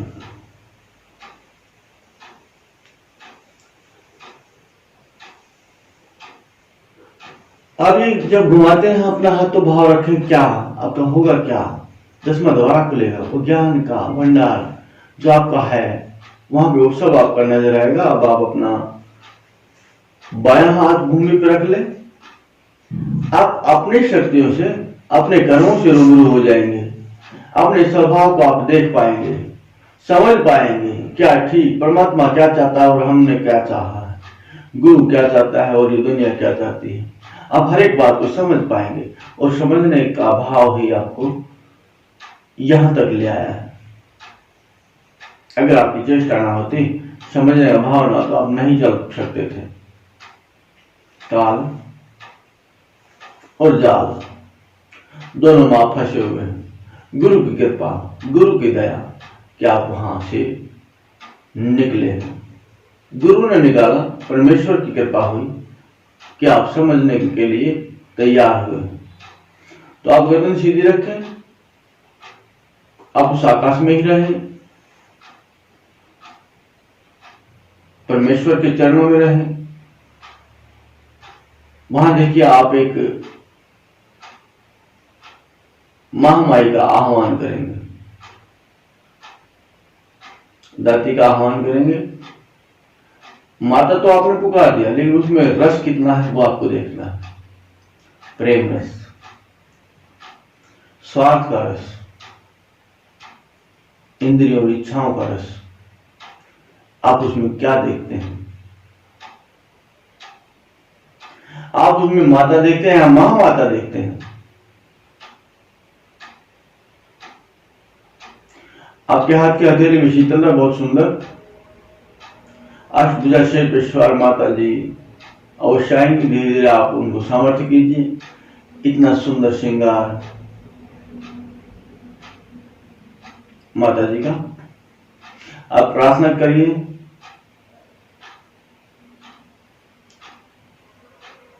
हे कृपेश्वरी, हे जगदाती, आपके कानों में कितनी सुंदर ध्वनि अनाहत नाद की बज रही है।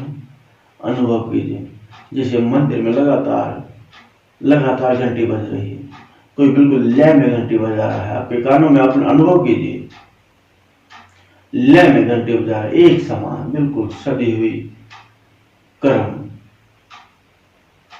आप अपने हाथ के हथेली में देखिए कितनी सुंदर आपको शक्ति और प्रकाश और उजाला मिला है। तो माता से प्रार्थना करेंगे, हे दाती मां, आपकी कृपा के बिना कुछ भी संभव नहीं हो सकता, मेरा ही नहीं किसी का भी।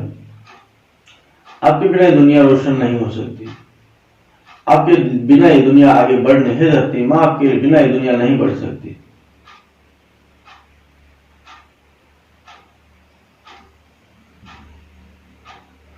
हे माता, मेरे शरीर का बायां भाग शुद्ध और पवित्र कर दो। अगर मैं चल पाऊंगा, समझ पाऊंगा, मेरे भीतर होगी ऊर्जा, तभी मैं अपना सफर तय कर पाऊंगा।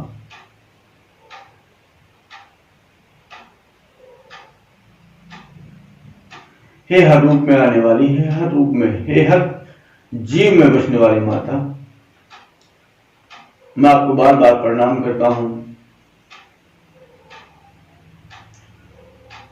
मुझ पर कृपा कीजिए, मुझे आशीष दीजिए, आप सदा मेरे संग रहें और मेरे आत्म साक्षात्कार कराएं। मुझे आत्म ज्ञान करा दें, आत्म बोध करा दें। हे दाती, हे धरणी, मैं आपको बार बार प्रणाम करता हूं और आपसे प्रार्थना करता हूं कि आप सृजन करती हैं, आपसे ही उत्पत्ति हुई है, मेरी भी, मेरे बड़ों की भी और आगे भी, इस दुनिया की भी, इस जीव की भी, चाहे पेड़ पशु कुछ भी। हे माता, आपके बिना किसी भी चीज की उत्पत्ति नहीं हो सकती। आप दाती हैं मां, आप धरती हैं। आपके माध्यम से मैं पंच तत्वों को प्रणाम करता हूँ, अग्निदेव को प्रणाम करता हूँ। भाव आपके होंगे कि आप क्या चाहते हैं अग्निदेव से। वायुदेव से भी प्रणाम करता हूँ, प्रार्थना करता हूँ आप क्या चाहते हैं वायुदेव से, आपके लिए क्या लाभ कर सकता है आपके शरीर में। जल देव को प्रणाम करता हूँ। अब आप देखिए, आपकी सोच और समझ रहे कि मुझे क्या मिलेगा, क्या कर सकते जल देव, मुझे कैसे अपना अनुभव करा सकते, कैसे एहसास करा सकते हैं। उसके बाद आकाश देव, वहां कौन कौन रहता है, कितने ब्रह्मांड है, कितने रंग है, फीके रंग इस दुनिया में, उजले और अच्छे सुंदर पक्के रंग उस दुनिया में। अब देख देख देख देख मन नहीं भरेगा। ऐसी दुनिया है वो, ऐसी नगरी है वो, ऐसा लोक है वो, ऐसा ब्रह्म सरोवर, सुंदर साफ सफाई, बहुत अच्छा। तो मामा जी बार बार प्रणाम कर, आपकी अगर हथेली में शीतलता आ चुकी है तो आप अपने हाथ को समेट सकते हैं। अब आप दायां हाथ अपना सीधा कर लें। परम पिता परमेश्वर, परम पिता परमेश्वर, आप किसी भी रूप में देख सकते हैं। हर एक आदमी का, हर एक अवतार उसको भाता है, उसका कर्म और सोच भाता है, उसका स्वभाव भाता है। किसी को कन्हैया भाता है, किसी को विष्णु भगवान, किसी को नरसिंह भाता है, तो किसी को कुछ और। तो अपने भाने की बात है। आप ज्ञानदाता को चाहते हैं या धन के दाता को, आप जगन्नाथ को चाहते हैं या उस शामधनी को। अपना भगवान सबका, सब अपने अपने स्वभाव को मन देते हैं, अपना समर्पण देते हैं। तो आपने समर्पण किसको किया है वो देखिए। तो विराट स्वरूप भगवान कृष्ण अच्छा सारथी, आपकी नैया को बहुत अच्छे ढंग से चलाएगा, अच्छा प्रेमी, अच्छा रक्षक, अच्छा मार्गदर्शक। विराट स्वरूप भगवान विष्णु, हे दाता, हे कल्पेश्वर, शत शत नमन करते हैं, प्रणाम करते हैं, शत शत नमन करते हैं और प्रणाम करते हैं। दाता, मेरे दाएं भाग में, मेरे दाएं भाग में, शरीर के दाएं भाग में मेरे जो रोग दोष कोई बुराई है तो आप हर लें। हे पिता, और कुछ नहीं चाहिए, मुझे आत्म साक्षात्कार कराइए, आत्म ज्ञान करा दीजिए, मेरे भीतर चेतना भर दीजिए, मैं आपसे दूर कभी ना रहूं। आपकी हाथ की हथेली में अगर शीतलता आई है तो बहुत सुंदर। अब अपने दोनों हाथ ऊपर कर लें, सिर के नर्म भाग के बराबर।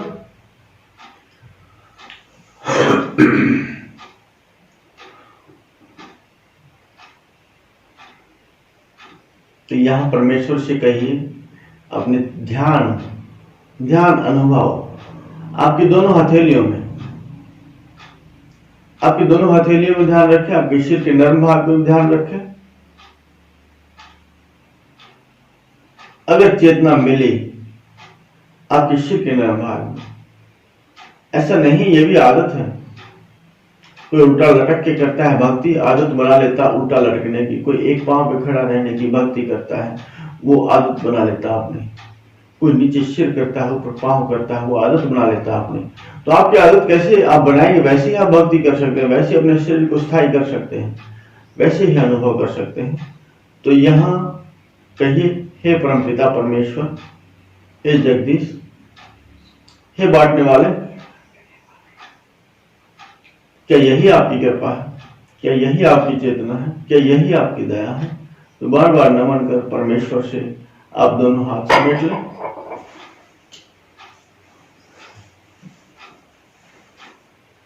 सीखना और समझना आपके पास भी शब्द है। गहराई में जाने की क्षमता, सोच आपके भीतर होनी चाहिए। अब आप अपना जो शक्तियां हैं एक बार उनका भ्रमण कर लें, जो आपके इष्ट हैं। देखिए, स्थान दिया है। अगर आपके 10 पुत्र में 10 के नाम अलग अलग होंगे, अगर परमेश्वर ने आपको शक्तियां दी हैं तो सब पे आप नाम भी भिन्न होंगे। आपके कितने अंग शरीर के दिए हैं, सबके नाम अलग अलग होंगे। ये ब्रह्मांड, ये पृथ्वी, पंच तत्व, सबको किसी न किसी नाम से पुकारा जाता है। जब कोई चीज इकट्ठी होती है तो उसको एक नाम दिया जाता है। घर बनाने के लिए जो सामग्री मिलती है, उसके बाद वो घर बनता है। पंच तत्व मिल के जो खड़ा होता है वो शरीर बनता है। तो ऐसे ही आप नाम दे सकते हैं, नाम का उच्चारण कर सकते हैं। और एक सृजनकर्ता उसको कभी नहीं भूलता। जब भी अपने बनाने वाले के पास, या कोई कारीगर हो, राजमिस्त्री भी नहीं भूलता, ये घर भी मैंने बनाया है, ये भी मैंने बनाया है, ये भी मैं, वो बताता रहता है। और एक समय वो कहते हैं ये शहर ही मैंने बनाया है। तो अब आप अपना आकाश में भ्रमण कीजिए। हर दिन कुछ नया दिखेगा। अच्छे पक्षी,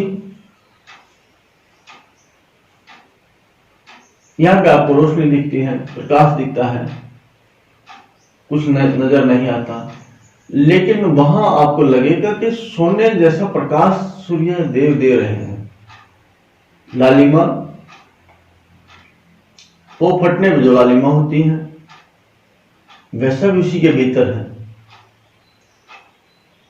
वो प्रकाश कहां से आया? ये सुबह का प्रकाश होता है। जो लाल लाल बादलों में रोशनी होती है वो कहां से आया? कभी अग्नि के जैसी प्रकाश होता है, वो कहां से आया? कभी बिल्कुल सफेद होता है, वो कहां से आया? सब कुछ उसके भीतर है। जैसे आपके भीतर भी सब कुछ है। देखने की चेष्टा आपकी है कि आप कौन सा रंग पसंद करते हैं। तो वहां पे बहुत विराट स्वरूप में भगवान गणेश की प्रार्थना करें, आराधना करें। आपका ध्यान आपके मूलाधार उस स्थान पे, उस ब्रह्मांड पे आपका ध्यान रहे। ऐसा नहीं कि एकदम मैं कहूंगे इधर भी काम कर, उधर भी काम कर, लेकिन अनुभव सामने क्या काम करता है तो पीछे क्या करता है, या आपके शरीर का, आपकी सोच का कार्य चलेगा। लेकिन कब आप नहीं सीख सकते हैं? ध्यान आप चारों तरफ पर रख सकते हैं एक समय पे। जब आप ये ईमानदारी, वफादारी आपका कर्म करेंगे, ये इंद्रियां, तो आंखें अपना काम करेंगी एक हथियार की तरह, कान अपना काम करेंगे एक हथियार की तरह, वाणी अपना काम करेंगे एक हथियार की तरह। लेकिन जब चाहने लगेंगे तो ये सब चीजें अपना अपना काम करेंगी। प्रेम करेंगे तो सब चीजें अपना अपना काम करेंगी। तो जब आप प्रेम करते हैं, जब आप पूजा और भक्ति करते हैं, तो ये भी अपना काम करेंगे, सद जाएंगी। सदने का मतलब यही है। तो भगवान गणेश को आप प्रणाम कर उनकी आरती उतारिए।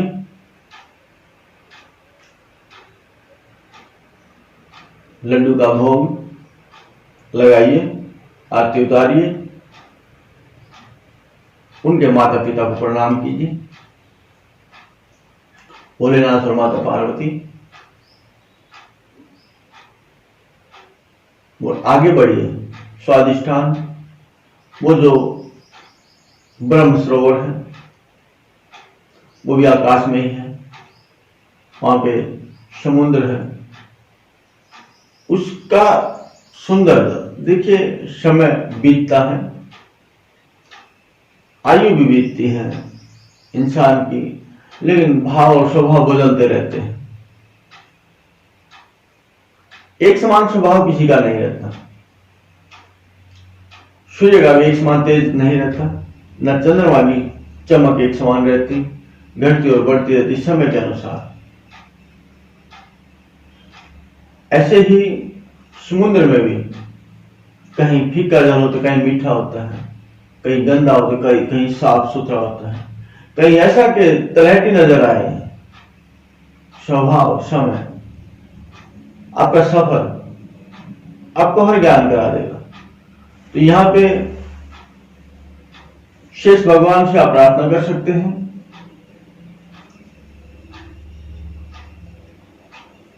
शेष सैया पे विराजमान भगवान विष्णु, माता लक्ष्मी बार बार नमन और प्रणाम कर सकते हैं। वो पिता है, जगदीश है, पालनहार है। आपके प्रेम में श्रद्धा उनको सुंदर और सुकोमल कर देगी, बना देगी।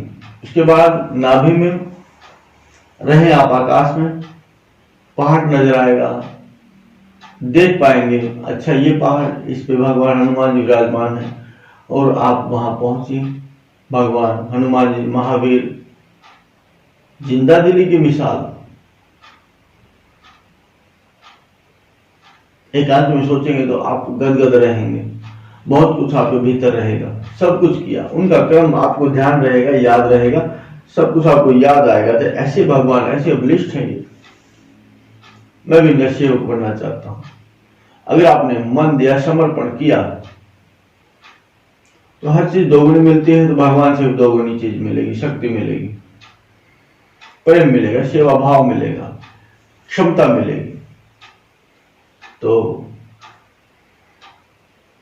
हनुमान जी के प्रति आप श्रद्धा भाव रखते हुए प्रणाम कर आगे बढ़िए। हृदय के पास संत शिरोमणि बाबा कुंदनलाल जी महाराज ने बहुत कुछ सिखाया और बहुत कुछ बाकी है। मैं आपके चरण नहीं छोड़ूंगा, आपकी शरण नहीं छोड़ूंगा जब तक मैं भाव से ना निकल जाऊं।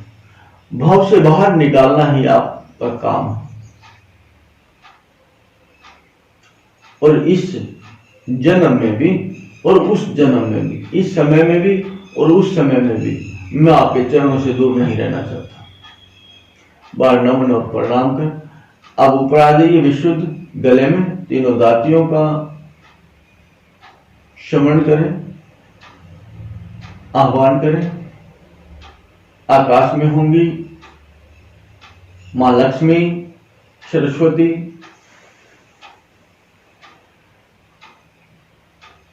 और मां काली। अब आपके घर में कोई मेहमान आए, सेवा और पूजा आपको करनी है। यह हृदय, ये ब्रह्मांड आपकी ही है, आपकी सेवा कोई नहीं करेगा।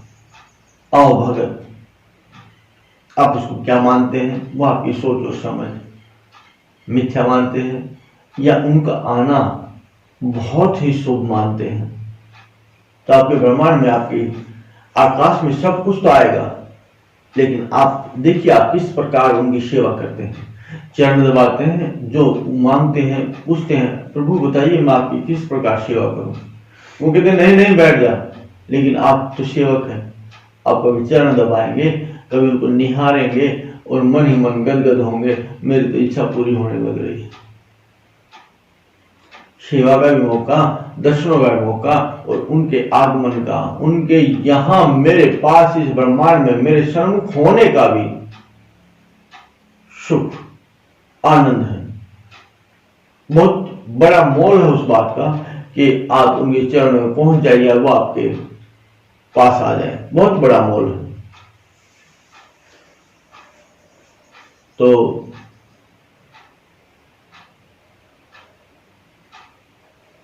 गुरु भगवान आज्ञा में आपका मन जितना बड़ा उतना बड़ा आकाश होगा आपका। अगर आपका बहुत बड़ा मन है तो बहुत बड़ा आकाश होगा। अगर आपका मन छोटा है, अगर आपका मन छोटा है तो छोटा सुंदर आकाश होगा। मन सुंदर होगा तो आकाश भी सुंदर होगा। आपकी सोच और स्वभाव से सुंदर आकाशों बना के देंगे। गुरु की शरण, गुरु की कृपा।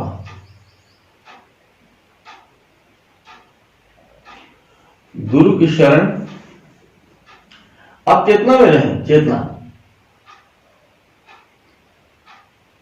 उस चेतना में कि उस दुनिया में आए हैं। इस दुनिया को भूल जाएंगे तो उस चेतना में बिल्कुल आनंद मगन रहेंगे, सब कुछ पा लेंगे। इस दुनिया को भूल जाएंगे, उस दुनिया में सब कुछ पा लेंगे। अगर ये दुनिया वहां भी याद रही तो आधे इधर आधे उधर, न उधर का ही पूरा सुख लिया, ना इधर का ही पूरा कर्म किया, कुछ भी नहीं। तो आप जहां जाए संपूर्ण वहां के होके रहे। अगर आकाश में जाते तो आकाश के ही होके रहे, आप पृथ्वी पे आते तो पृथ्वी के होके रहे, जहां जो कर्म करते हैं। लेकिन श्रवण तो आपको रहेगा, ये बात पक्की जान रहेगी कि हाँ मेरे पास आकाश में भी है और मैं समयबद्ध हूं और मैं अपने समय पे वहां पे जाऊंगा। लेकिन बीच में मैं खाली समय रहेगा तो मैं वहां पे अवश्य जाऊंगा। और आप भ्रमण कीजिए, पूरे के पूरे भ्रमण कीजिए। गुरु का आशीर्वाद, गुरु की कृपा, गुरु की दया ये आपके हैं, क्योंकि आप गुरु के हैं, पुत्र भी शिष्य भी। अब भगत के बिना भगवान नहीं और भगवान के बिना भगत भी नहीं। अगर आप हैं तो वो गुरु हैं, और वो गुरु है तो आप शिष्य हैं। अगर आप ना होते तो शिष्य ना होते, और आप ना होते तो वो गुरु भी ना होते, और गुरु ना होते तो आप शिष्य भी ना होते। तो एक से दूसरा स्वयं बनता है। अगर पुत्र बन गया तो पिता स्वयं बन गया, और पिता स्वयं बन गया तो पुत्र भी स्वयं बन गया। तो पिता और पुत्र, अगर पुत्र नहीं होता तो पिता कहां से होता? पुत्र हो चुका है तो पिता का नाम और रिश्ता संस्कार अपने आप बढ़ गए, अपने आप दे दिए प्रकृति ने। प्रकृति अपने आप देती है, नाम भी, काम भी, बात भी। तो गुरु के बाद महादेव जी,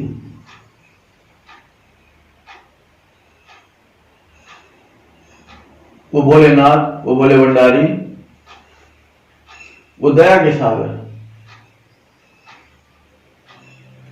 लय और गाड़ी, लय और गाड़ी छूट जाए तो इंसान वहीं का वहीं रह जाता है, सफर का आनंद नहीं ले सकता। इसलिए लयबद्ध, लयबद्ध और गाड़ी में भी बैठने की चेष्टा रखें, सफर तभी होगा। आप ना छूटे, ना अपने जो आपके भीतर का सहयोगियों का टोल है, आपके संगियों का, आपके पूर्वजों का, आपके जो दिव्य आत्मा है, आपके पुण्य आत्मा है, उनका संग ना छोड़िए। एक समय ऐसा आएगा कि आपके भीतर ऊर्जा ना हो, लेकिन आपके संगी सहयोगी आपके भीतर ऊर्जा भर देंगे, प्रेम भर देंगे। जिस चीज की कमी है, लेकिन आपके विश्वास के ऊपर बात है, आपके समर्पण के ऊपर बात है, वो आपको कभी खाली नहीं होने देंगे। आप असहाय होंगे तो सब सामर्थ्य वो जुटा देंगे, भोजन की, भजन की, कर्म की, प्रसन्नता की, हर चीज आपके लिए वो करेंगे। आप करके देखिए, समर्पण करके देखिए, आप विश्वास बढ़ा के तो देखिए। तो यहां भगवान भोलेनाथ का आह्वान करेंगे आप स्वयं। महादेव जी, दाता, जगदीश, भोलेनाथ, अर्ध नारेश्वर। और जब अर्ध नारेश्वर हो चुके हैं तो अर्ध नारी भी हैं, अर्ध नारेश्वर भी हैं, वो माता भी है, वो पिता भी है, सब कुछ तो उसी में समाया है। और सुंदर स्वभाव, सुंदर प्रेम। अब जब आप किसी के चेहरे पर कोई दृष्टि डालते हैं तो उसके चेहरे के भाव ही बता देते हैं। ईमानदार, वफादार, विश्वासघाती, प्रेमी, सेवक, भगत या भगवान, गुरु या शिष्य, उसके चेहरा भी बता देगा, उसके चेहरे पे भाव बता देगा, सीखने आया है कुछ सिखाने आया है, कर्म करने आया है करवाने आया है, कुछ बताने आया है कुछ सुनने आया है। आप पारखी हैं, आप परखते क्यों नहीं? तो भगवान भोलेनाथ के सामने बैठ आरती उतारिए। आप देखेंगे कुछ पल बैठेंगे, आपका मन सुंदर हवाओं से, सुंदर खुशबुओं से, मोर के नाच से, मोर नाचते हैं चारों तरफ, गंगा जल से, ऐसी भिन्न भिन्न सुंदर घास, सुंदर पेड़, सुंदर फल, सुंदर फूल, सब कुछ तो चारों तरफ है। जब भगवान मुस्कुराते हैं, जब भगवान मुस्कुराते हैं तो सुंदर भाव, सुंदर प्रेम, स्वयं की खोज आप निरंतर रखिए, स्वयं के प्रति समर्पण, परमेश्वर का साथ, गुरु की कृपा, आप स्वयं परमानेंट रखिए कि आपके संग है, आप समझिए आप क्या हैं, आपको और क्या चाहिए। तो आज के लिए इतना ही। न भटकिए, न सवारी छोड़िए, न अपनों का संग छोड़िए। सही दिशा, सही राह, आपकी राह, भीतर क्या होना चाहिए वो आप समझिए, आपको छोड़ना निकालना क्या चाहिए भीतर से वो आप समझिए। तो आज के लिए इतना ही। आपकी आत्मा में बसे परमात्मा को हम प्रणाम करते हैं। प्रणाम।